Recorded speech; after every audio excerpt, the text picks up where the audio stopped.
కృప కలిగిన మా యేసు ప్రభువా, నీ పరిశుద్ధమైన నీ శ్రేష్టమైన మనకు వందనాలు. మరలా ఈ 23వ తారీఖున నీ మందిరములో మేము ఇలా కలిసి మీ నామమును మహిమపరచుటకు, ఘనపరచుటకు, స్తుతించుటకు మీరిచ్చిన గొప్ప వాక్యమును బట్టి, ధన్యతను బట్టి మీ స్తోత్రాలు. ఎందరూ భయము కలిగి, భక్తి కలిగి, నీ మాట ఎడల భయముతో, భక్తితో ఈ స్థలానికి వచ్చారో వారందరినీ మీరు జ్ఞాపకం చేసుకుని, వారందరినీ మీరు దర్శించి వ్యక్తిగతంగా నీ ప్రజలతో మీరు మాట్లాడండి. మా యొక్క స్తుతులు, స్తోత్రాలను మీరు అంగీకరించి మా ఆరాధన ద్వారా మీ యొక్క తండ్రి నామమునకు మహిమ కలిగినట్లుగా సహాయం చేయండి. మా పెదవులను పరిశుద్ధపరచండి, మా ఆలోచనలు పరిశుద్ధపరచండి, మా ఊహలను పరిశుద్ధపరిచి నీ నామములో, నీ సన్నిధిలో మేమందరం కూడా నీ నామమును మేము వెలుగెత్తి మహిమపరచుచు, ఘనపరచుచు ఉండగా మా స్తుతులు, స్తోత్రాలు మీరు అంగీకరించి మీరు మహిమను పొందండి. ప్రారంభము నుండి ముగింపు వరకు కూడా మీరే అధ్యక్షులుగా ఉండి మహిమకరముగాను, ఆశీర్వాదకరముగాను, దీవెనకరముగాను జరిగించి మహిమను పొందమని యేసు పరిశుద్ధ నామమున ఆ ప్రార్థనలు అడిగిపోతే ఉన్నాము తండ్రి. ఆమేన్. ఆమేన్. ప్రభువునందు ప్రియమైన నా సోదర సోదరీమణులైన మీ అందరికీ ప్రభు పేరట షలోమ్. అందరికీ దేవుని మహాకృపను బట్టి మరలా మనం దేవుని సన్నిధిలో ఈ విధముగా కలిసి దేవుని యొక్క నామమును ఆరాధించుటకు, దేవుని గణపరచడానికి దేవాతి దేవుడు మనందరికీ అనుగ్రహించిన ఇట్టి తరుణమును బట్టి, ఇట్టి భాగ్యమును బట్టి ప్రభుని స్తుతిస్తూ ఉన్నాను. దేవాతి దేవుడే మనలను తన యొక్క ప్రశస్తమైన రెక్కల నీడలో మనను భద్రపరిచి మనలను సజీవులుగా దేవాతి దేవుడు ఈ రోజు మనలను నడిపించాడు. దేవుని స్తోత్రం. ఇట్టి కృపను అనుగ్రహించినటువంటి దేవాతి దేవునికి మనము ఎంతగానో రుణపడి ఉన్నామో, ఆయన కృపలేని క్షణమును మన జీవితంలో ఎప్పుడు కూడా కలిగి లేము. ఆయన కృప ద్వారానే మనమందరము సజీవులమై ఉండి ఈ రోజున ఇలా నిలిచి ఉన్నామని మీ అందరికి నేను జ్ఞాపకం చేస్తూ ఉన్నాను. దేవుని స్తోత్రం. హల్లెలూయా. ఈరోజు మనం ధ్యానించబోతున్నటువంటి వర్తమానం అందరూ కూడా చాలా ప్రతి చోట కూడా మనం ఒక విషయాన్ని గమనించాం. ఈ యొక్క నేటి పరిస్థితుల్లో, నేటి ప్రపంచంలో మరి ఈ కరోనా అనేటువంటి తెగుళ్ళు ద్వారా ఎక్కడికక్కడే దేవుని యొక్క మందిరాలు మరి మూతవేయబడి ప్రజలు మరి భయపడి, కొందరైతే అవకాశంగా మరికొందరు తీసుకుని, లేకపోతే నిర్లక్ష్య వైఖరితో, లేకుంటే వారికి దేవుని పట్ల భయం లేక ఈ విధముగా ప్రజలు అనేకులు దేవుని యొక్క సహవాసాన్ని కోల్పోయారు. దేవుని సహవాసాన్ని పోగొట్టుకున్నారు. దేవుని సహవాసాన్ని నిర్లక్ష్యం చేశారు. చాలా మంది ఈ విధంగా దేవుని సహవాసమును వారంతటి వారే పోగొట్టుకుంటూ ఉన్నారు. దేవునికి స్తోత్రం. హల్లెలూయా. అయితే ప్రియమైనటువంటి దేవుని బిడ్డలారా, దేవుని ప్రజలారా, మీ అందరికి కూడా నేను తెలియజేస్తున్నటువంటి విషయం ఏంటంటే, మరి ఇటువంటి పరిస్థితులలో, ఇలాంటి దినాలలో, ఇటువంటి పరిస్థితులలో అసలు క్రైస్తవులుగా మనం చేయవలసిన పని ఏంటి? మన బాధ్యత ఏమై ఉన్నది? ఈ టైంలో మనం ఏ విధంగా ఉండాలి అన్న విషయాన్ని మీ అందరికి నేను జ్ఞాపకం చేస్తూ ఉన్నాను. అయితే ఇటువంటి పరిస్థితులలో మనం చూస్తున్న నేటి ప్రపంచంలో ఉన్నటువంటి పరిస్థితులన్నీ కూడా మనం గమనిస్తూ ఉంటే, ఈ ప్రపంచంలో ఉన్నటువంటి పరిస్థితులను మనం గమనిస్తూ ఉంటుంటే మనకి ఏమర్థం అవుతా ఉంది అంటే, దేవుని యొక్క రాకడ చాలా సమీపముగా ఉన్నదని మనకు అర్థమవుతా ఉంది. దేవుని రాకడ బహు సమీపముగా ఉందన్న విషయాన్ని మనకి ప్రభు గుర్తు చేస్తున్నాడు. ఆయన హెచ్చరిస్తున్నాడు. ఆయన తన యొక్క సూచనలు మనకు చూపిస్తున్నాడు. ఆయన తన హెచ్చరికలను మనకు చూపిస్తున్నాడు. ఇవన్నీ గమనిస్తున్నటువంటి మనకు ఏమర్థం అవ్వాలంటే, చాలా మంది క్రైస్తవులకు అర్థం కానిది ఏంటంటే, మనము మరి ప్రభుత్వ అధికారుల యొక్క మాట ప్రకారముగా మనం లాక్డౌన్ పాటించి మరి మనము గౌరవించి మనం ఇలా మందిరాలను మరి మనం వారితో పాటు మనం కూడా వీటిని మూత వేసి మనం సహకారంగా ఉండాలి. ఉండాలి.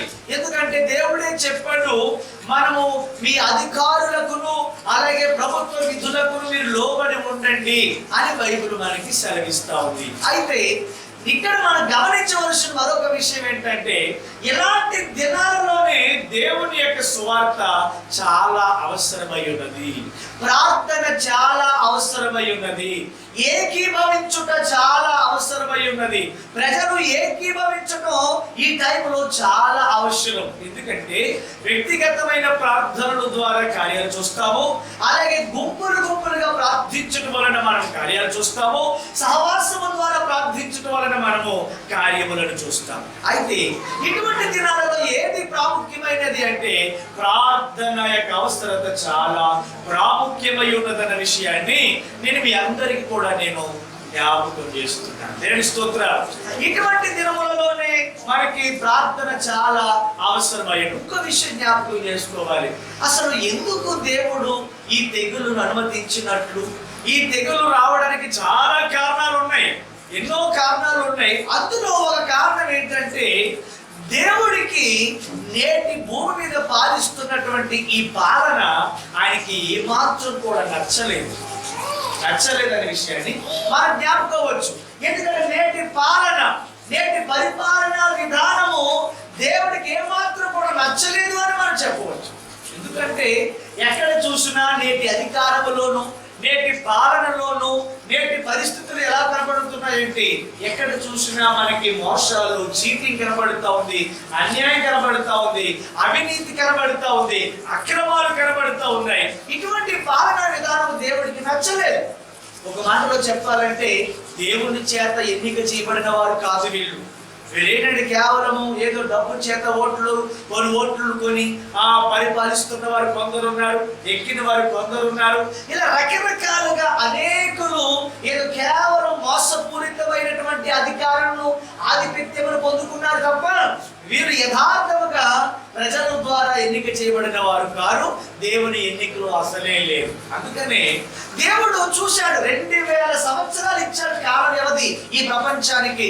మీరు మార్చండి ప్రజలను, మీరు పాలించండి అన్నాడు. సేవకులకు మీరు మీ స్వార్థ ద్వారా మీరు మార్చండి, రాజకీయ నాయకులు మీ యొక్క రాజకీయం ద్వారా ప్రజలను మార్చండి, అలాగే మీ యొక్క పద్ధతులలో మీరు ప్రజలను మార్చండి అని చెప్పి దేవుడు ఇప్పటికీ 2019 సంవత్సరాల కాలాన్ని ఆయన నిరీక్షణతో చూశాడు.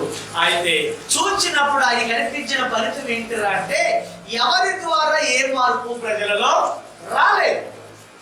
ఎవరి ద్వారా కూడా ప్రభుత్వ అధికారులు మార్పు తీసుకురాలేకపోయారు, వైద్యులు మార్పు తీసుకురాలేకపోయారు, విద్వాంసులు మార్పు తీసుకురాలేకపోయారు.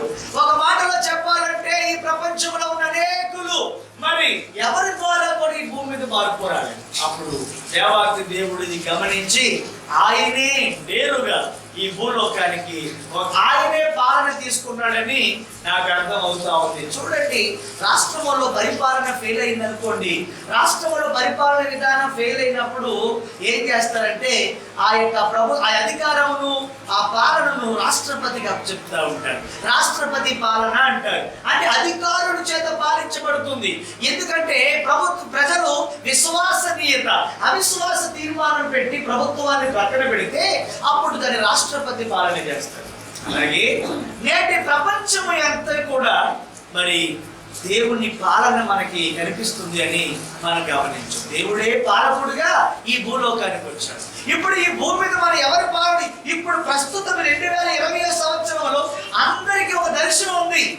2020 అనే ఈ నెంబర్ అందరికి కూడా ఒక విజన్ గా ఉంది. ప్రపంచంలో ఉన్న అన్ని దేశాలకు కూడా ఒక విజన్. 2020లో మన దేశం ఈ స్థాయిలో ఉండాలి, 2020లో మన యొక్క నిర్ణయాలు ఈ స్థాయిలో ఉండాలి, 2020లో ఈ స్థాయిలో ఉండాలి అని ప్రపంచంలో ఉన్న దేశాలన్నీ కూడా రకరకాలైన ఆలోచనలు కలిగి ఉన్నటువంటి అనుకున్న తర్వాత చూసారా, నిన్నే ఆ టీవీ కార్యక్రమాల్లో ఒక టైటిల్ వస్తా ఉంది, చూశాను నేను. అనుకున్నది ఒకటి, జరిగినది సరే, అది వాస్తవం. అనుకున్నది ఒకటి, ప్రపంచం అంతా ఒకటి అనుకుంది, కానీ 2020లో జరిగింది మరి ఒకటి. చూసారండి, అంటే తారుమారు చేసే దేవుడు. ఏం చేశాడు ఆయన? దేవుడు ఎవరండి? తారుమారు చేసే దేవుడు. తారుమారు, మొత్తం తారుమారు అయిపోయింది అంతా కూడా. ఇంకా ఏమి లేదు, ఇంకా మొత్తం తారుమారు. పరిస్థితులన్నీ కూడా రకరకాలుగా మారిపోయాయి, పరిస్థితులన్నీ తారుమారు అయిపోయాయి అన్నమాట. దేవుడు మార్చేసాడు. ప్రియమైన దేవుని యొక్క బిడ్డలారా, ఇప్పుడు ఎవరి పాలన మనకు కనబడుతుందంటే దేవుని పాలన మనకు కనబడుతుందని మనం గమనించవచ్చు. కీర్తనల గ్రంథము 93వ అధ్యాయము, కీర్తనల గ్రంథము 93వ అధ్యాయంలో మనం గమనించినట్లయితే ఇక్కడ ఒక మాట మనకు కనబడుతూ ఉంది. మొదటి వచనం, యెహోవా రాజ్యము. ఎవరు చేస్తున్నారు ఇప్పుడు రాజ్యము? దేవుడే చేస్తున్నాడు. 94వ కీర్తన 2వ వచనం, ఎందుకు రాజ్యం చేయడానికి వచ్చాడు ఆయన? భూలోక న్యాయాధిపతి లెమ్ము. ఎందుకంటే ఈ భూమి మీద న్యాయం అన్నది లేదు, అధికారుల్లో న్యాయం లేదు, ప్రభుత్వాలలో న్యాయం లేదు, చట్టాలలో న్యాయం లేదు. ఈ 2019 యొక్క ఎన్నికలకు ఒక ముద్ర ఉంది. ఏంటా ముద్ర అంటే, గతంలో జరిగినటువంటి ఎన్నికలకి, ఎలక్షన్లకి 60 లక్షల ఈవీఎంలు కొన్నారు అని మనకి సర్వే చెప్తుంది. 60 లక్షల ఈవీఎంలు కొన్నారు. 60 లక్షల ఈవీఎంలు కొంటే కేవలము 40 లక్షలు ఈవీఎంలు మాత్రమే వాడారట. 40 లక్షల ఈవీఎంలు మాత్రమే వాడారు. మిగిలినటువంటి 20 లక్షల యొక్క ఈవీఎంలు ఏమయ్యాయి అని ఎలక్షన్ కమిషన్ అడిగినా ఆన్సర్ లేదు, ప్రభుత్వం అడిగినా ఆన్సర్ లేదు. చూసారా, ఇప్పటికి కూడా ఎవరు దానికి జవాబు ఇచ్చినట్టుగా లేదు అని మనకి మీడియా ద్వారా తెలుస్తాము. చూసారండి, అయితే ప్రియమైన దేవుని బిడ్డలారా, వాక్యం సెలవిస్తుంది, భూలోక న్యాయాధిపతి లెమ్ము. ఇప్పుడు ఎవరు లేచారు? 2019 సంవత్సరాలు అయిన తర్వాత ఇప్పుడు ఎవరు లేచారు? 2020లో భూలోక న్యాయాధిపతి లేచాడు. లెమ్ము, గర్విష్ఠులకు ప్రతిఫలమేమో. ఎవరికి వాళ్ళే. నా దేశం గొప్ప అంటే నా దేశం గొప్ప, నేను గొప్ప అంటే నేను గొప్ప, నేను గొప్ప నేను గొప్ప, ఎవరికి వాళ్ళే వెరవిగిపోతున్నారు, ఎవరికి వాళ్ళే గర్విస్తున్నారు, ఎవరికి వాళ్ళే గర్విష్ఠులుగా ఉన్నారు. న్యాయాధిపతి లెమ్ము, వీళ్ళందరి గర్వమును అణిచివేయి. ఈ రోజున శాస్త్రవేత్తల గర్వము అణిచివేయబడింది, డాక్టర్ల యొక్క తెలివితేటలు అణిచివేయబడ్డాయి. ఏమండి, రాజకీయ నాయకులు, అధికారుల యొక్క ప్రభావం అణిచివేయబడింది. మేము మా అంతటి తెలివైన లేరని సైంటిస్టులు అనుకున్నారు, మా యొక్క తెలివైన డాక్టర్లు అనుకున్నారు, మా యొక్క తెలివైన అధికారులు లేరు, పాలకులు లేరు, ప్రభుత్వ అధికారులు అనుకున్నారు. ఎవరికి వాళ్ళే మేము తెలివైన వారు, మేము తెలివైన వారు, మేము గొప్ప అంటే మేము గొప్ప అని ఎవరికి వాళ్ళే నిర్ణయం తీసుకున్నారు, ఎవరికి వాళ్ళు అనుకున్నారు. అయితే దేవాతి దేవుడు ఈ రోజున అందరి గర్వమును ఏం చేశాడట? అణిచివేశాడు. దేవుడికి స్తోత్రం చెప్పండి. అందరి గర్వమును దేవుడు ఏం చేశాడు? అణిచివేశాడు. ఇప్పుడు ఎవరు పాలిస్తున్నారు? దేవాతి దేవుడే మనకు పాలకుడుగా ఉన్నాడు. దేవుని నామమునకు మహిమ కలుగును గాక. హల్లెలూయా, హల్లెలూయా. ఇప్పుడు ఆయన పరిపాలనలో భూలోకం ఏం చేస్తుంది? ఆయన పాలనలో భూలోకం ఏం చేస్తుంది? 97వ కీర్తన మొదటి వచనం, 97వ కీర్తన మొదటి వచనం చూడండి. యెహోవా రాజ్యము చేయుచున్నాడు.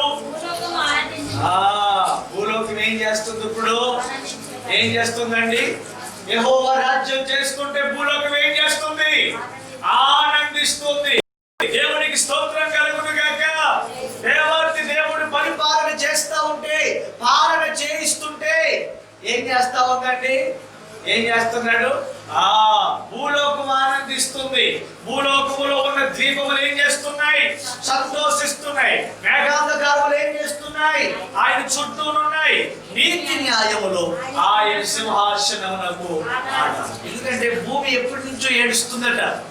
ఏనాయనా ఎంతకాలం మొయ్యాలి ఈ పాప భారము? ఎంతకాలం మొయ్యాలి దుష్టుల యొక్క భారము? ఎంతకాలం మొయ్యాలి దుష్టులను? ఏంటి తండ్రి, ఎంతకాలం భరించాలి భారము అని ఏం చేస్తుందంటే భూమి మొయ్యలేకపోతా ఉంది. భూమి మొయ్యలేనటువంటి స్థితిలో ఇటువంటి పరిస్థితులలో దేవాతి దేవుడు రాజ్య పరిపాలన చేయడానికి భూలోకానికి వచ్చాడు. ఇప్పుడు ఆయనే పాలకుడుగా ఉన్నాడు. ఈ ప్రపంచానికి తెలియని ఒక వాస్తవం ఏంటంటే 2020 అన్నది దేవుడు పాలనలోకి వెళ్ళిందని అక్కడ అర్థమవుతా ఉంది. అంటే దేవుడు హ్యాండ్ ఓవర్ చేసుకున్నాడు అనమాట. రాష్ట్రపతి పాలనలోకి వెళ్ళినట్టు ఇప్పుడు ఈ ప్రపంచంలో ఉన్న ప్రభుత్వ పాలన అంతా ఎవరి చేతిలోకి వెళ్ళింది? దేవుని చేతిలోనికి వెళ్ళింది. దేవుని నామమునకు స్తోత్రం. హల్లెలూయా. ఈ పాలన అంతా దేవుని యొక్క చేతిలో ఉంది అన్న విషయాన్ని నేను మీకు జ్ఞాపకము చేస్తా ఉన్నాను. మీ అందరు గుర్తు చేస్తున్నాడు ప్రియమైన దేవుని బిడ్డలారా. అయితే అయ్యా మరి ఇటువంటి దినాలలో మరి దేవుని బిడ్డలుగా ఉన్న మేము ఏం చేయాలి? దేవుని ఆజ్ఞను అతిక్రమించి పాపము చేస్తున్నామని అనిపిస్తాం. మరొక ప్రక్కన చూస్తా ఉంటే వారు ప్రభుత్వం మాట వినాలా, మనుషుల మాట వినాలా మాకు అర్థం కానటువంటి పరిస్థితుల్లో మేమున్నాము అని ప్రజలు చెప్తున్నారు. అయితే నేను మీ అందరికీ చెప్పాలనుకున్నది ఏంటంటే, ఇలాంటి దినాలలో మనం ఎవరి మాట వినాలి? ఎవరు మాట వినాలి? దేవుని మాట వినాలా, మనుషుల మాట వినాలా అన్న ఒక ప్రశ్నకు జవాబు నేను మీకు చూపిస్తాను. అపోస్తుల కార్యములు 4వ అధ్యాయం 18వ వచనం. ఇటువంటి దినాలే మొదటి శతాబ్దంలో వచ్చాయి. అంటే తెగులుతో కూడిన దినాలు కాదు, దేవుని పని దేవుని సువార్తకు ఆటంకమైన దినాలు వచ్చాయి. అలాంటప్పుడు వాళ్ళు ఏం చేస్తున్నారు? అపోస్తుల కార్యములు 4వ అధ్యాయం 18వ వచనం. అప్పుడు వారిని పిలిపించి మీరు యేసు నామమును బట్టి ఎంత మాత్రమును మాట్లాడకూడదు అని మొదటి శతాబ్దంలో ఏమంటున్నారంటే, ఆనాటి ప్రజలు, ఆనాటి అధికారులు ఆయన శిష్యులైనటువంటి వారిని బెదిరిస్తున్నారు. ఏమనంటే, మీరు యేసు నామమును బట్టి ఎంత మాత్రమును మాట్లాడకూడదు, బోధింపకూడదని వారికి ఆజ్ఞాపించిరి. మాట్లాడొద్దు అని, బోధింపకూడదని వారికి ఆజ్ఞాపించిరి. ఇప్పుడు ప్రస్తుతం అనేక జరుగుతున్నాయి. దేవుని వాక్యం మాట్లాడటానికి లేదు, ఆరాధించడానికి లేదు, బోధన లేకుండా ఉన్నది. ఇండైరెక్ట్ గా జరుగుతున్నది ఇది. ఆ రోజు డైరెక్ట్ గా జరిగింది అది. బోధింపకూడదని వారికి ఆజ్ఞాపించిరి. అందుకు పేతురు యోహానును వారిని చూచి, దేవుని మాట వినుట కంటే మీ మాట వినుట దేవుని దృష్టికి న్యాయమా? మీరే చెప్పుడి. ఈరోజు అదే ప్రశ్న మిమ్మల్ని అడుగుతున్నాను నేను. మనము దేవుని మాట వినాలా, మనుషుల మాట వినాలా? మనుషులేమో కుదరదు అని చెబుతున్నాడు, దేవుడేమో చెయ్యాలని చెబుతున్నాడు. ఈ ప్రపంచంలో చాలా మంది దేవుని పిల్లలు ఏమని ప్రార్థిస్తున్నారంటే, తొందరగా ఈ కరోనా తీసేయండి, తొందరగా వ్యాక్సిన్ కనిపెట్టడానికి చూపించండి, తొందరగా వ్యాక్సిన్ వచ్చేయాలి, తొందరగా మందులు వచ్చేయాలి, తొందరగా ఈ కనిపించకుండా అయిపోవాలి అని ప్రార్థన చేస్తున్నారు. కానీ మీకు తెలియని విషయం ఏంటో తెలుసా? మనకి ప్రపంచంలో నేటి పరిస్థితుల్లో ఏది అవసరమో తెలుసండి. నేటి ప్రపంచంలో అత్యధికమైన ఎమర్జెన్సీ ఏంటంటే దేవుని సువార్త. దేవుని సువార్తే ఎంతో ఎమర్జెన్సీ. ఇప్పుడు ఎమర్జెన్సీ దేవుని మాట, దేవుని సువార్త ఎంతో ఎమర్జెన్సీ. ఎందుకంటే ఏ ఒక్కడు కూడా ఆయనని ఎరగని వాడిగా నరకానికి వెళ్ళిపోవడము దేవునికి ఇష్టము లేదు. అందరికీ దేవుని సువార్త అందించబడాలి, అందరికీ ప్రకటించబడాలి, అందరికీ అందించబడాలి. అయితే ఇటువంటి పరిస్థితులలో మనము ఏకీభవించి దేవుని సన్నిధిలో ప్రార్థించుట ఎంతో శ్రేష్టమైనదని ఈ దినాన్ని మీకు తెలియజేస్తా ఉన్నాను. ప్రియమైన దేవుని బిడ్డలారా, ఈ వీడియోలో వీక్షించిన మీ అందరికీ చెబుతున్న మాట ఒకటే ఏంటంటే, ఈ కడవరి దినాలలో అత్యవసరమైనది దేవుని పని, ఈ కడవరి దినాలలో అత్యవసరమైన దేవుని సువార్త, ఈ కడవరి దినాలలో అత్యవసరమైనటువంటి దేవుని యొక్క వాక్యం. అయితే దీనిని మీరు అందరూ కూడా గుర్తించి మరి ఏది ప్రాముఖ్యమైనదో, ఏది అవసరమైనదో దానినే మనం ఈ ప్రపంచానికి అందించవలసిన వారిపై ఉన్నామని నేను మీ అందరికీ కూడా నేను జ్ఞాపకం చేస్తా ఉన్నాను. దేవునికి స్తోత్రం కలుగును గాక. హల్లెలూయా, హల్లెలూయా. ప్రియమైనటువంటి దేవుని యొక్క బిడ్డలారా, దేవుని మాటలు మనం ఇక్కడ గమనిస్తున్నాం. మనం ఎవరి మాట వినాలి? దేవుని మాట, మనుషుల మాట. ఓకే. అయితే నేను ఇక్కడ గమనించవలసిన మరొక విషయం ఏంటంటే, అయ్యా మేము మీరు అన్నట్టుగానే మరి దేవుని మాట వింటాం, మనుషుల మాట కాదు. మరి దేవుని మాట వింటే మాకు ఈ భయంకరమైనటువంటి తెగుల నుండి మరి మేము కాపాడబడేది కదా. ఎందుకంటే ఎవరు ఎక్కడికి వెళ్ళకపోతేనే కాపాడబడతామంటున్నారు, ఎవరిని కలవకపోతేనే కాపాడబడతామంటున్నారు, ఎవరిని ముట్టకపోతేనే కాపాడబడతామంటున్నారు, ఎవరు ఏం చేయకపోతేనే కాపాడబడతామని అంటున్నారు. అయితే నువ్వేం చేయాలి? ఏం చేయాలి? ఈ విషయాన్ని పక్కన పంపించు, బయటకు. దేవునికి స్తోత్రం కలుగును గాక. హల్లెలూయా. ఏం చేయాలి మరి? ఏం చేయాలి అని దేవుని యొక్క వాక్యము సెలవిస్తుంది. మనం ఏ నిర్ణయాన్ని తీసుకోవాలి, మనం ఎటువంటి పని చేయాలి, ఎటువంటి ఆలోచన మనం కలిగి ఉండాలి. ప్రియమైన దేవుని బిడ్డలారా, మరి మనం దేవుని మాట వింటే దేవుడు మనం కాపాడుతాడా? మనుషుల మాట వింటే కాపాడబడతామా? దేవుని మాట వింటే కాపాడబడతామా? ఏం చేయాలి? అయితే ఒక్క ఉదాహరణ నేను మీకు ఈరోజు బైబిల్లో నుంచి చూపించి నా సందేశాన్ని ముగింపులోనికి తీసుకుని వస్తాను.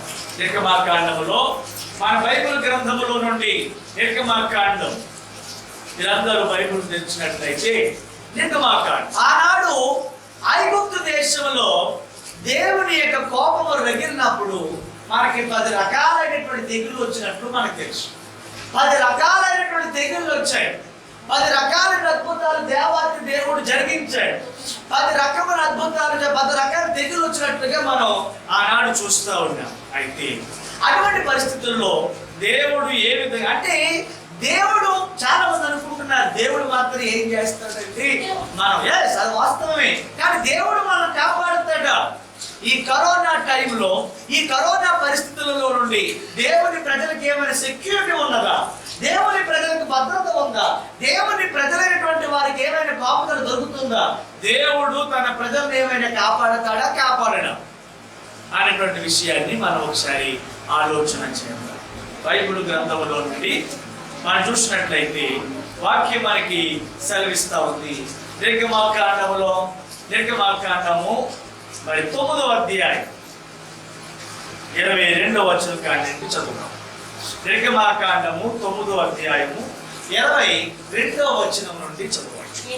యెహోవా నీ చెయ్యి ఆకాశం వైపు చూపుము, ఐగుప్తు దేశమందలి మనుషుల మీదను జంతువుల మీదను పొలముల కూరలన్నిటి మీదను వడగండ్లు ఐగుప్తు దేశమంతటా పడునని మోషేతో చెప్పాడు. దేవుని యొక్క ఉగ్రతకు కొన్ని కారణాలు చూశామని. దేవుని కోపము రగిలినప్పుడు, దేవుని ఉగ్రత వచ్చినప్పుడు, దేవుని కోపము రగిలినప్పుడు కొన్ని ప్రమాదములు జరిగింది. అయితే దేవుడు కొన్ని తెగులు అనుమతించాడు. ఆయన అనుమతించినటువంటి వాటిల్లో మనం ఒకటి చూస్తూ ఉన్నాము. ఏంటంటే ఐగుప్తు దేశం అంతటా కూడా ఏం పడుతున్నాయండి? వడగండ్లు పడుతున్నాయి. దేవుని నామానికి స్తోత్రం. హల్లెలూయా. ప్రియమైనటువంటి దేవుని యొక్క బిడ్డలారా, ఐగుప్తు దేశం అంతటా పడునని మోషేతో చెప్పాను. మోషే తన కర్రను ఆకాశం వైపు ఎత్తినప్పుడు యెహోవా ఉరుములను వడగండ్లను తొలగజేయగా పిడుగులు భూమి మీద పడుచుండెను. యెహోవా ఐగుప్తు దేశం మీద వడగండ్లు కురిపించెను. అలాగు వడగండ్లతో కలిపిన పిడుగులను బహుబలమైన వాయను. ఐగుప్తు దేశం అంతటా అది రాజ్యమైనది మొదలుకొని ఎన్నడను అట్టని కలగలేదు. నేటి ప్రపంచంలో మనం చూస్తున్న ఈ తెగులు ద్వారా మనకి ఏమర్థం అవుతుంది? అందరూ ఒకటే మాట, అయ్యా మేము ఎన్నడూ ఇలాంటి తెగులు చూడలేదు, మేము ఎన్నడూ ఇటువంటి పరిస్థితులు చూడలేదు, మేము ఎన్నడూ ఇటువంటి దినాలు మేము చూడలేదు అని అందరూ అంటున్నారు. మేము ఎన్నడూ కూడా మేము ఇలాంటి దినాలు కానీ ఇటువంటి పరిస్థితులు కానీ ఎన్నడూ చూడలేదు అని అనేకులు చెబుతున్నారు. ఆ రోజుల్లో కూడా ఇశ్రాయేలు ప్రజల మీద వడగండ్లు కురిశాయి. వడగండ్లు కురిసినప్పుడు ఆ వడగండ్ల గురించి వాళ్ళు ఏమనుకున్నారండి? అయ్యా మేము ఇటువంటి ఎప్పుడు చూడలేదు, ఇటువంటి పరిస్థితులు కానీ ఇటువంటి సందర్భాలు కానీ ఇటువంటివి కలుగుతాయి ఎప్పుడు కూడా మేము ఊహించలేదు, ఎప్పుడు కూడా జరగలేదు అని అందరూ కూడా అనుకుంటా ఉన్నారు. అయితే దేవుడు వాళ్ళ మీద ఏం కురిపించాడంటండి? వడగండ్లు కురిపించాను. ఆ వడగండ్లు ఐగుప్తు దేశం అంతటా మనుషులనేమి జంతువులనేమి బయటనున్నది యావత్తును అంతటిని నశింపచేసెను. వడగండ్లు పొలములోని ప్రతి కూరను చెడగొట్టేది. పొలములోని ప్రతి చెట్టును ఎప్పుడైతే ఈ వడగండ్లు పడ్డాయో ఏమైనాయండి? ఈ వడగండ్లు ఎప్పుడైతే పడ్డాయో ఏమండి, ప్రతి చెట్టు విరిగిపోయింది, ప్రతి ప్రాంతం పాడైపోయింది. దేశమంతా కూడా దేవుడు ఏం కురిపించాడంటే వడగండ్లు కురిపించాడు. దేశమంతా దేవుడు వడగండ్లు కురిపించాడు. ఆ వడగండ్లు ఎప్పుడు కూడా వాళ్ళు చూడలేదు. అలాంటి వడగండ్లు ఎప్పుడు కూడా వాళ్ళు చూడలేదట. అయితే ప్రియమైనటువంటి దేవుని యొక్క బిడ్డలారా, అయితే ఏం జరిగిందంటే అయితే ఇశ్రాయేలీయులు ఉన్న గోషేను దేశములో మాత్రము హల్లెలూయా, దేవునికి స్తోత్రం చెప్పండి. దేవుని నామానికి మహిమ కలుగునుగా. దేవుని ప్రజలు ఉన్న ప్రాంతంలో మాత్రం ఏం పడలేదు? వడగండ్లు. దేశమంతా వడగండ్లు పడ్డాయి. దేశమంతా వడగండ్లు అందరూ నశించిపోయారు. అయితే అందరికి పడ్డాయి, అందరికి నష్టం జరిగింది. కానీ దేవుని ప్రజలు ఉన్నటువంటి ప్రాంతంలో మాత్రం ఏం కొనలేదట? వడగండ్లు. అంటే దేవుడు తన ప్రజల పట్ల ఎంత భద్రతను తీసుకున్నాడో మనకి ఇక్కడ అర్థమవుతుంది. ఆయన ఎంత కేర్ తీసుకుంటున్నాడో మనకి ఇక్కడ అర్థమవుతుంది. ఆయన ఎంత బాధ్యతను వహిస్తున్నాడో మనకి ఇక్కడ అర్థమవుతుంది. ఆయన తీసుకుంటున్న బాధ్యతను మనం ఇక్కడ గమనించగలుగుతున్నాం. అయితే ఇశ్రాయేలీయులు ఉన్న చోటు మాత్రము వడగండ్లు కొరవలేదు. దేవుడు కాపాడుతాడండి. దేవుడు కాపాడువాడుగా అనుకున్నాడు. మన దేవుడు కాపాడువాడు. దేవుని స్తోత్రం చెప్పండి. నువ్వు తీసుకునే నీ జాగ్రత్తను బట్టి నువ్వు కాపాడబడలేదు. నువ్వు వాడుతున్న మందులు బట్టి నువ్వు కాపాడబడలేదు. మన భద్రత మనల్ని కాపాడలేదు. మన భద్రత మనల్ని కాపాడలేదు. దేవుడు కాపాడాడు కాబట్టి మనం ఇంకా ఉన్నాం. అంటే దేవుడు కాపాడాడు కనుకే మనం ఉన్నాం. మనకి ఆ ప్రమాదకరమైనటువంటి స్థలములలో మనం అందరం కూడా చెయ్యి వేయకుండా కాపాడబడ్డాం. దేవుని స్తోత్రం చెప్పండి. హల్లెలూయా. అయితే ఇక్కడ ఏం చేశాడు? ఆయన ఇశ్రాయేలీయులను కాపాడాడు. అయ్యా, ఏదో ఇది మెకానికల్ గా జరిగిపోయి ఉంటుందండి, అలాగా ఆ స్థలానికి ఇక్కడ వడగండ్లు పడకుండా ఉన్నాయేమో అని అనుకో. రెండో సంగతి చూద్దాం. చూడండి, 9వ అధ్యాయము 3వ వచనం చదవండి. 9:3. 9వ అధ్యాయము 3వ వచనం. ఇదిగో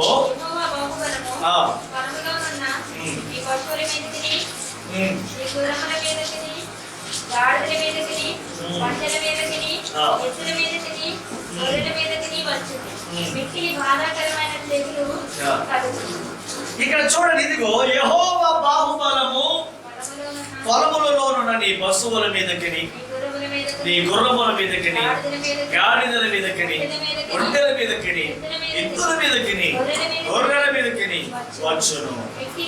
మిక్కిలి బాధాకరమైన తెగులు కలుగును. అయితే యెహోవా ఇశ్రాయేలీయుల పశువులను, ఐగుప్తు పశువులను ఏం చేశాడంటే దేవుడు? ఆయన ప్రజల యొక్క పశువులను, ఆయన ప్రజలు కాని వారి పశువులను దేవుడు ఏం చేశాడంట? వేరుపరిచెను. ఇశ్రాయేలీయులకున్న వాటన్నిటిలో ఒక్కటైనను చావదని హెబ్రీయుల దేవుడు యెహోవా సెలవిచ్చుచున్నాడు. దేవుని స్తోత్రం చెప్పండి. ఇశ్రాయేలును కాపాడమే కాదు, ఆ ఇశ్రాయేలు ప్రజలకు ఉన్నటువంటి పశు సంపదను కూడా దేవుడు ఏం చేశాడు? కాపాడాడు. దేని నుండి? ఆ తెగులు నుండి. ఆ తెగులు రాకుండా దేవుడు వారినే కాదండి, వారి సంపద అయినటువంటి గొర్రెలను, మేకలను, ఒంటెలను, పశువులను కూడా దేవుడు ఏం చేశాడంట? అంటే ఆయన ప్రజలను ఆయన ఎప్పుడు కూడా కాపాడువాడిగా, ఆయన ప్రజలను ఎప్పుడు కూడా ఆయన భద్రపరిచేవాడిగా ఉన్నాడు. మనం ఈ రోజున మనుషుల మాటలు వింటున్నాం తప్ప దేవుని మాట వినండి. మనుషుల మాట, అయ్యో వాళ్ళు ఎలా చెప్తున్నారండి, వీళ్ళు ఎలా చెప్తున్నారండి, అక్కడికి వెళ్తే వచ్చేస్తుందంట, ఇక్కడికి వెళ్తే వచ్చేస్తుందంట, వాళ్ళు పుట్టినా వచ్చేస్తుందంట. నీ జాగ్రత్త మంచిది, కానీ అది దేవుని విషయంలో ఎప్పటికీ వర్తించదు. హల్లెలూయా. ఎందుకంటే మనలను కాపాడే దేవుడు మనకున్నాడు. ఆయన కాపాడుతున్నాడు కాబట్టి మనం ఇంకా ఈ భూమి మీద నిలిచి ఉన్నాం. ఆమేన్. దేవుని స్తోత్రం చెప్పండి. ఎందరో ప్రాణానికులుగా ప్రాణం పోయేటువంటి పరిస్థితుల్లో ఉన్నప్పుడు వారి కోసం ఎన్నో ప్రార్థనలు చేస్తున్నారు. ఎవరు కూడా దానికి అతీతం కాదు. ఎవరు దాని నుండి తప్పించబడలేదు, ఎవరు తప్పించబడలేదండి. దానికి ఎవరు అతిథులు కాకుండా ఎందరో దాని బారి నుండి పడుతూనే ఉన్నారు. చూడండి, ఇక్కడ ఇశ్రాయేలీయులే కాదు, వారి పశువులను కూడా దేవుడు ఏం చేశాడు? ఆమేన్. దేవుడి నామమునకు స్తోత్రము కలుగును గాక. హల్లెలూయా. అద్భుతమైనటువంటి మాట. మూడవ సందర్భాన్ని మనం గమనిద్దాం. చూడండి, 10వ అధ్యాయము మరి మనం చూస్తూ ఉన్నాము. మరి 13వ వచనంలో చూస్తే ఇక్కడ మిడతల సంభవం కనబడుతుంది. మిడతలు అక్కడ కొన్ని వేల మిడతలు బయలు తినేసాయట. కొన్ని వేల మిడతలు మరి దేశం మీద పడ్డాయి. ఎందుకు వచ్చినాయి అంటే తూర్పు గాలికి మిడతలు వచ్చెను. 10వ అధ్యాయము 11వ వచనం చివరి మాటలో ఆ దేశం మీద తూర్పు గాలిని విసర్జేసెను. ఉదయమందు ఆ తూర్పు గాలికి మిడతలు వచ్చెను. ఇప్పుడు మనం కూడా కొన్ని 2-3 రాష్ట్రాలు చూసాం. కొన్ని వేల మిడతలు దేశం మీద, ప్రజల మీద పడ్డాయని మనం ఆ సంభవాన్ని గమనించాం కదా. మిడతలు గమనిస్తున్నాయి. ఆ రోజుల్లో కూడా దేవుడు మరి భక్తుడైనటువంటి మోషే ద్వారా ఆయన మరి తూర్పు గాలిని విసర్జేయగా మరి ఉదయమందు ఆ యొక్క తూర్పు గాలికి మిడతలు వచ్చేను. హల్లెలూయా.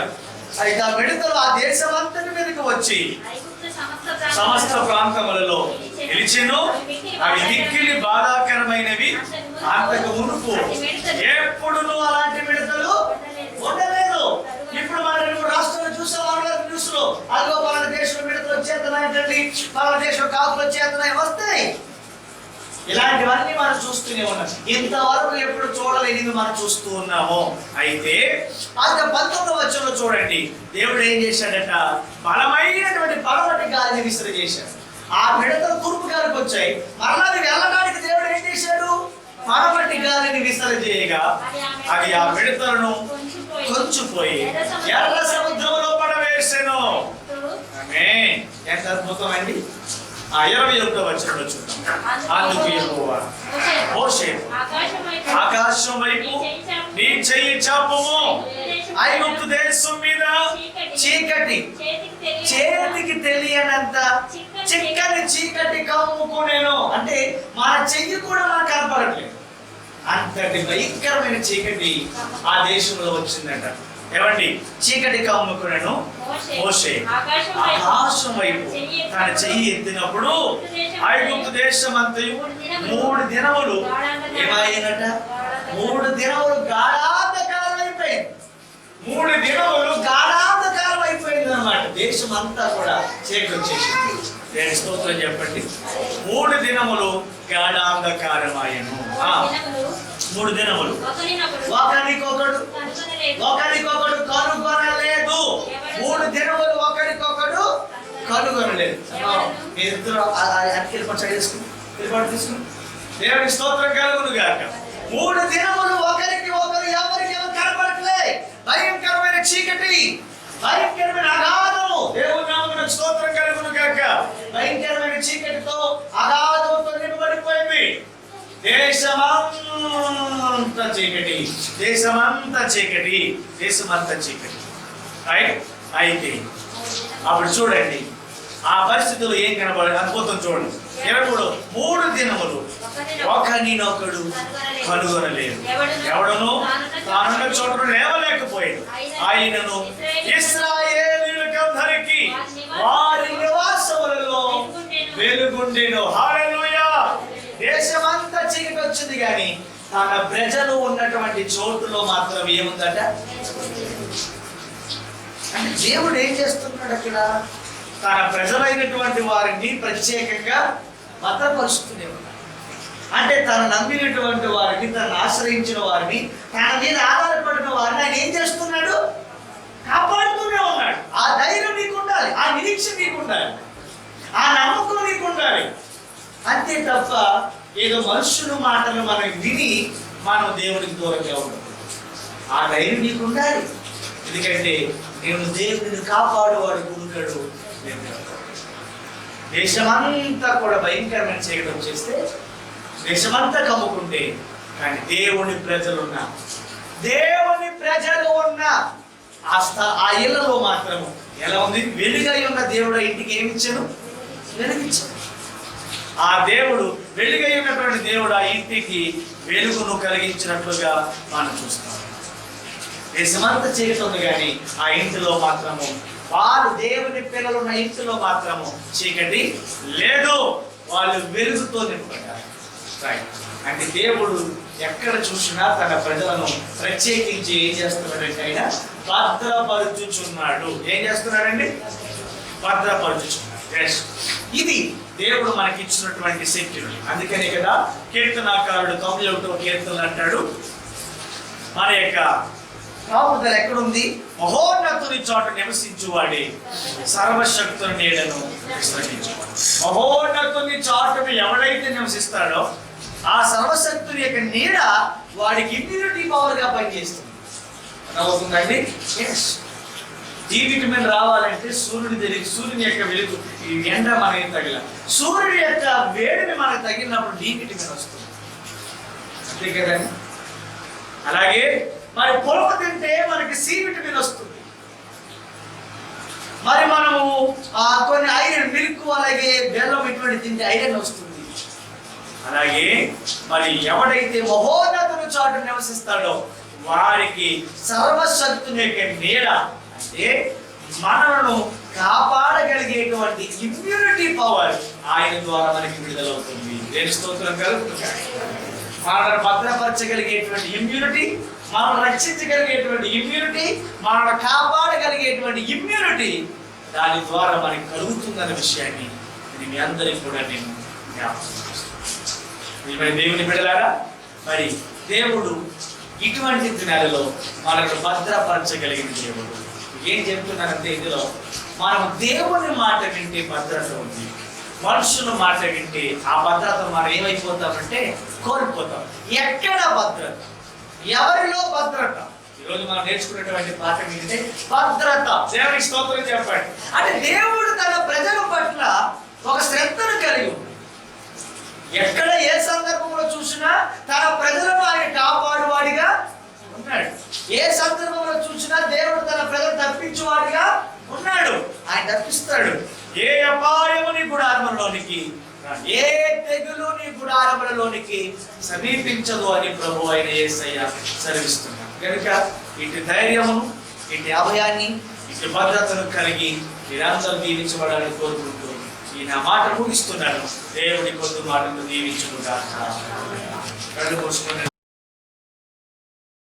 ప్రేమ కలిగిన మా దేవ, ఇంతవరకు మేము ఈ సన్నిధిలో ఈ సందేశాన్ని వినడానికి, నీ వర్తమానమును విని బలపరచబడినట్టు మీరు అనుగ్రహించిన కృపను బట్టి దేవా, నీ ప్రజలమైనటువంటి మేము నీ సందేశాన్ని విన్నాము, వర్తమానాన్ని విన్నాము. తండ్రి, ఈరోజు మీరు మాతో మాట్లాడారు.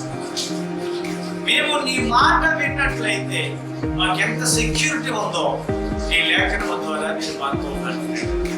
మేము మనుషుల మాట విన్న న్యాయమా, దేవుని మాట విన్న న్యాయమా? మీరే మాతో మాట్లాడారు. మీ బిడ్డల ప్రభా, ఇంతవరకు ప్రేరేపించబడి చేరవచ్చిన వారందరిని పట్టిస్తున్నారు. విన్న ఈ వాక్యం ద్వారా ఆ కటిక చీకటి దేశమంతా ఉంటే నీ ప్రజల్లో గృహాల్లో లేనట్లుగా, దేశమంతా ఒడగట్లు కురిపించబడితే నీ ప్రజల గృహాలలో కురిపించబడుతున్నట్లుగా, ఆయన దేశంలో పశువులన్నీ కూడా తెగులు చేత మరణిస్తే ఇశ్రాయేలు ప్రజల యొక్క జంతువుల మీద తండ్రి తెగులు రాకుండా హెబ్రీల దేవుడు కాపాడినట్లుగా, ఈ కరోనాలో మేము నీ మాట విని మీ దృష్టికి న్యాయంగా మేము జీవిస్తే మీలో మాకు భద్రత ఉంది అని మీరు మాట్లాడుతున్నారు. ఈ ప్రజలు ఏది విన్నారో అది వారి హృదయములలో భద్రం చేసుకుని ఆ విన్న వాక్యం ద్వారా ధైర్యం తెచ్చుకుని ఇంకా వారి ఆత్మీయ జీవితంలో ముందుకు సాగడానికి సహాయం చేయండి. మరలా నేను అక్కడ ఆలస్యమైతే మేమందరము సహవాసములో నీ కటి సన్నిధిలో మేమందరం కూడి పరిణతంత వరకు కూడా మీ కొరకు మాకు తోడుగా ఉంచండి. అయినా రాబోతున్న దినములలో నీ కాపుదల దయచేయండి. అయినా పరిచర్య చేస్తున్న బిడ్డలను దీవించునైనా, పరిచర్య చేయించున్నటువంటి వారు ఎవరెవరైతే ఈ సహవాసములో పరిచర్య చేస్తున్నారు,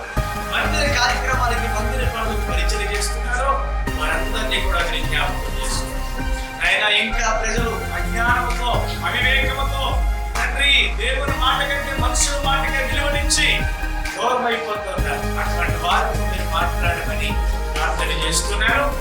ఆయన నిరాకరణ ఆలస్యం అయితే మళ్ళా వచ్చే ఆదివారం ఉన్నాడు. ఇదిగో తండ్రి ఏ విధము చేతనైనా ఏ విధముగా మాకు అవకాశం దొరికినా సరే నేను ఆరాధించే వారిగా ఉండాలి. నిరాకరణ ఆలస్యం అయితే మళ్ళా వచ్చే పునరుద్ధాన ఆదివారం నాడు మేమందరం కలిసి ఈ నామను కనపరిచే భాగ్యము ధన్యత అందరికీ అనుగ్రహించమని కోరుకుంటూ ఇంతవరకు మమ్మల్ని నడిపించిన నీ కృతజ్ఞతలు తెలియజేస్తూ రాబోతున్న దినములలో కూడా నీ కాపుదల మాకు అనుగ్రహించమని కోరుకుంటూ మా ప్రార్థన ఆలకించిన దేవునికి యేసు నామమున మా ప్రార్థన అడిగి పొంది ఉన్నాము తండ్రి. ఆమేన్. మన తండ్రి దేవుని ప్రేమ, రక్షకుడైన క్రీస్తు కృప, పరిశుద్ధాత్మ కంటిని సహవాసము ఎప్పుడును ఎల్లప్పుడూ సదాకాలము తోడై ఉండును గాక. యేసు రక్తము, యేసు రక్తము, యేసు నామమున సంపూర్ణమైన జయము కలుగును గాక.